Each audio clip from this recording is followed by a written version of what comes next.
All right, you see some of the banks going to be up nicely this morning. Those regionals are keeping an eye on. Let's talk some more stocks with a mad dash here and one of the bigger names that exists. Well, I just felt that when we talk about Tesla and AI, we have to figure out who. In my Travel Trust, I have a meeting today at noon, talks endlessly about who's really the winner and who's not. Now, Barclays puts out a very sound note. Don't call it a comeback. AI has been here for years, saying that you cannot discount all the things that Alphabet has been doing, deep mind, apropos of what you talked about last night. And I just say that there is a growing belief that Alphabet really is not for show, that they really do have some offerings. It's not bloated. Maybe there's going to be a little gap in revenue, but they are going to have maybe high single-digit growth in this.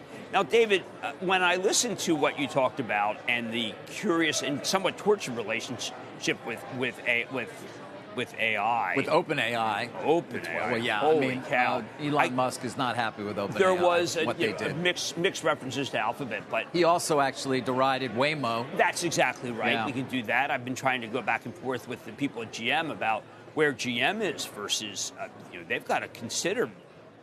Kyle Vogt has this initiative. He's within GM, but actually a separate company, about autonomous. But I just like what the Barclays piece said, is because a lot of people are confused. Like, if Bing is coming back, what is this about? Yeah. And that's about the decision to suddenly speed up AI, or they would say, listen, we've been doing it all along.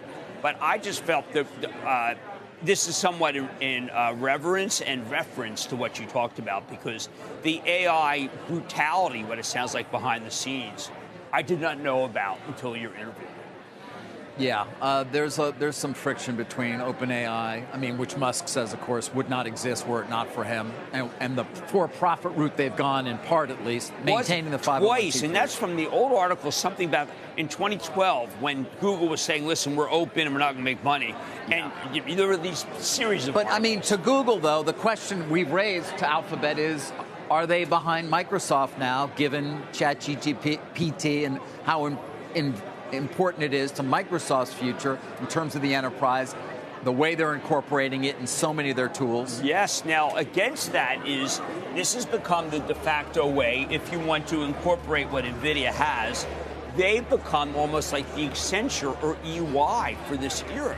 You go to them like Wendy's did to figure out how to do drive-through. Microsoft you go to, frankly, if you just say, listen, we've got an existing relationship. How do we use AI? If you want to make it so AI is practically integrated instantly, these guys are really making a very strong pitch. Yeah. Well, Alphabet shares, as you see, of course, had a very good week last week on the introduction of that I/O, that operating system, and sort of the reintroduction of their AI product.